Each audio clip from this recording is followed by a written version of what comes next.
Good morning, dear aspirant. So daily current affairs analysis in a very short and precise way-ல வந்து நம்ம பண்ணிட்டு இருக்கோம். So இன்னைக்கு வந்து நம்ம இன்னைக்கு என்ன முக்கியமான இஷ்யூஸ் இருக்கு அப்படிங்கிறத பார்க்கலாம். ஸோ கரண்ட் அஃபேர்ஸை ரொம்ப இன்டென்சிவாக நம்ம ட்ரைனிங் கொடுத்துட்டு இருக்கோம் இந்த பாஸ்ட் 9 years.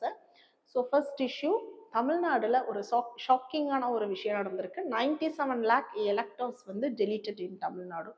கிட்டத்தட்ட வந்து அதில் முக்கியமாக 14 lakh வந்து சென்னையில் மட்டும். ஸோ இப்போ இது தமிழ்நாடுலையும் சென்னையிலையும் இந்த ஒரு எக்ஸசைஸ் நடந்திருக்கு. So election commission published draft electoral rolls for Tamil Nadu and Gujarat after SIR special intensive revision. So Tamil Nadu வந்து 97.3 lakh electors removed from a pre SIR list.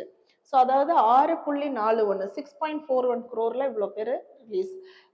இப்போ இந்த டெலிஷன்ஸை பொறுத்த வரைக்கும் தமிழ்நாடோட பிரேக் டவுன் இதுதான். இந்த நம்பர்ஸ் முக்கியம் இல்லை, பட் ஃபார் அண்டர்ஸ்டாண்டிங் 27% டிசீஸ் பண்ணியிருக்காங்க, 68% ஷிஃப்டட் இல்லை ஆப்சன்ட், 4% வந்து டூப்ளிகேஷன்ஸ். குஜராத்தில் வந்து 24 deceased, 55 migrated, 13 absent and 5 duplicates. தமிழ்நாடுல முக்கியமா சிதம்பரத்துல அதிகமா இது நடந்திருக்குன்றாங்க. ஸோ ஏன் இந்த எலக்டோரல் ரோல் டெலிஷன்ஸ் நடக்குது டூரிங் திஸ் எஸ்ஐஆர் எக்ஸசைஸ்ன்றப்போ எலக்டர்ஸ் டிசீஸ் டெத்தாக இருந்திருக்கலாம், அஃபிஷியல் ரெக்கார்ட் டாக்குமெண்டேஷன்ல இல்லாமல் இருக்கலாம்.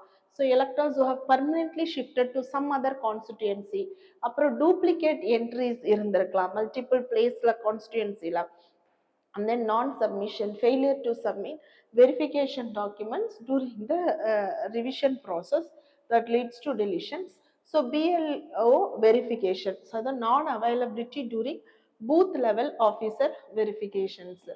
Okay, so how to reclaim the deleted names பார்த்தோம்னா step by step process. First, application for inclusion of name in electoral fill முதல்ல அது ரோல்ல. அப்புறம் வந்து submission method app, portal, ERO இல்லை பிளாக் லெவல் ஆஃபீஸர் மூலமா இல்லை ரெக்வயர்ட் டாக்குமெண்ட்ஸ் வந்து ஆஸ் அ ப்ரூஃப் ஆஃப் ஐடென்டிட்டியாக கொடுக்கணும்.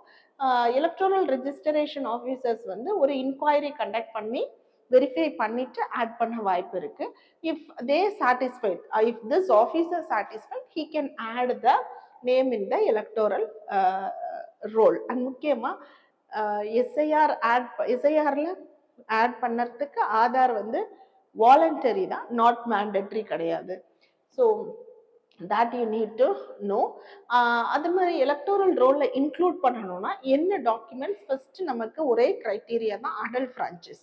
அடல்ட் பிரான்ச்சஸ்னா we need to have the proof of age. So proof of ஏஜுக்கு பர்த் சர்டிஃபிகேட், பாஸ்போர்ட் இல்லை ஸ்கூல் சர்டிஃபிகேட், ஸ்பேன், driving, Aadhaar card. Proof of ரெசிடென்ஸுக்கு any one of this document, Aadhaar, driving licence or any bills or rent agreement. Special category students, migrant ஸ்டூடெண்ட்ஸ்னா bonafide certificate, migrants ஓட்டர்னா current residence proof வேணும், service ஓட்டர்ஸ்னா service identity, married வீமன்னா marriage certificates. So this would be there. அடுத்து violence rocks Bangladesh after key leaders death. So the death of Sharif Osman Hadi, who is a 32-year-old, and அவருடைய death வந்து ஒரு பெரிய violent நடந்திருக்கு. So this particularly the officers and journalists also were trapped inside, and hugely or brutally attacks நடந்திருக்கு. Crowds accused them they are the agents of India ன்னு சொல்றாங்க. So because of former minister Bahadur Singh and other Chowdhury along with this were also politically the target ஆவும் சொல்றாங்க. So this caused a tension between India and this country. So India's deputy high commissioner residence was also attacked. India attack பண்றாங்க. இதை வந்து ஒரு cultural வேண்டலிசமாக பார்க்குறாங்க. Because the Bengali cultural organization also vandalized. So cultural இன்ஸ்டிடியூஷன்ஸை வந்து attack பண்ணியிருக்காங்க. India Bangladesh ரிலேஷன்ஸை பொறுத்த வரைக்கும் we have a very very long and shared legacy. Like ஹிஸ்டாரிக்கலாக வந்து 1971 India played a very important role in Bangladesh liberation war. 72 Treaty of Friendship, Cooperation and Peace signed. Shared legacy of language movement, cultural links இதெல்லாம் இருக்கு. So modern கோஆப்ரேஷன்ல revival of railway links, bus and inland waterway connectivity, and then BBN initiative enhancing northeast India access இதெல்லாமே இருக்கு. So water sharing பொறுத்த வரைக்கும் 54 shared rivers between the nations இருக்கு. Ganga water treaty governance Faraka water sharing, Teesta river water sharing agreement also remains pending. இதுவும் வந்து பெண்டிங்ல இருக்கு. Connectivity பொறுத்த வரைக்கும் infrastructural connectivity is also certain connectivity was there in agreement, certain connectivity was implemented. So LBA பொறுத்த வரைக்கும் இதுவும் ஒரு historic settlement, land boundary 100th constitutional amendment act படி சிட்மஹால்ஸ் வந்து கொடுக்கப்பட்டிருக்கு பங்களாதேஷ்க்கு. So originally it was signed between Indira Gandhi and Sheikh Mujibur Rahman. So இதுல வந்து we have India transferred 111 enclaves, அதான் சிட்மஹால்ஸ் எதற்கு Bangladesh. So Bangladesh transferred 51 enclaves to India.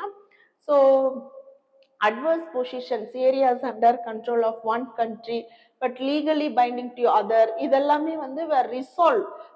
அவ்வளோ long பேக்கா அந்த டெரிட்டரியல் அனாமல் இஷ்யூ இருந்தது, ரிசால்வ் ஆனது. ரெசிடென்ட்ஸுக்கும் நேஷனாலிட்டி சாய்ஸ் கொடுத்தாங்க. If you want to be an Indian, be an Indian, otherwise automatically they can go for it is their சாய்ஸ்ன்றதை கொடுத்துருக்காங்க. So landmark அக்ரிமெண்ட்டோட impact என்னன்னா, கிட்டத்தட்ட ஒரு 50,000 மக்களுக்கு வந்து வெல்ஃபேர் ஸ்கீம்ஸ், ஓட்டர் ரைட்ஸ் இதெல்லாம் கிடைச்சது. 17,160 ஏக்கர்ஸ் வந்து சீடட், இந்தியா வந்து டிரான்ஸ்ஃபர் பண்ணியிருக்காங்க அவங்களுக்கு. இவங்க 7,000 அரௌண்ட் ஏக்கர்ஸ் வந்து டிரான்ஸ்ஃபர் பண்ணியிருக்காங்க. ஸோ இது வந்து one of the important significant article 368. Child trafficking, which is deeply disturbing the reality. Child Supreme Court வந்து என்ன டைரக்டிங் சொல்றாங்கன்னா, child trafficking case அதாவது child victims sole credible testimony is sufficient. Minor inconsistencies must not lead to disbelief of their accounts. இது ஒன்று. அதே மாதிரி injured witness status, trafficked children must be treated as injured witness சொல்றாங்க. And then ஏன் அப்படி injured விட்னஸ்னா, அதுக்கு ஏற்ற மாதிரியான inquiry and other consequences should be handled along with that. So judicial sensitivity இருக்கு, அவங்களோட சோஷியோ எக்கனாமி வல்னரபிலிட்டியை பொறுத்து அவங்களுடைய சென்சிட்டிவிட்டி எவிடன்ஸா எடுக்கணும்றாங்க. So crime should get a better, டிராஃபிக்கிங்ல நம்ம அண்டர்ஸ்டாண்டிங்ஸும் இருக்கணும்னு சொல்றாங்க. Commercial and sexual exploitations, அது how they are sexually abusing in exchange of money or goods, இது வந்து பர்டிகுலரா 18 இயர்ஸ்க்கு கீழே இருக்கக்கூடிய குழந்தைங்களுக்கு நடந்ததை சொல்லுவாங்க. So that kind of things also recognised internationally by UNICEF, ILO and UN. So இந்தியாவை பொறுத்த வரைக்கும் we have fundamental rights under Article 23 to prohibit trafficking and forced labor. Law Immoral Traffic Act, POSCO Act இதெல்லாம் இருக்கு. Ministry of Women Child Development and then Anti-Human Trafficking Units, NIA is also there. But how far it is implementing என்றதா ஒரு $1 million questions. And also we have n number of schemes like Ujwala scheme to protect the child and Swadhar Grave to support facilities for victims. Operation Smile is also there. Corporates have fundamental duty to protect the ecosystem. CSR மூலமா they must implement the protection of environment as it is a very fundamental duty.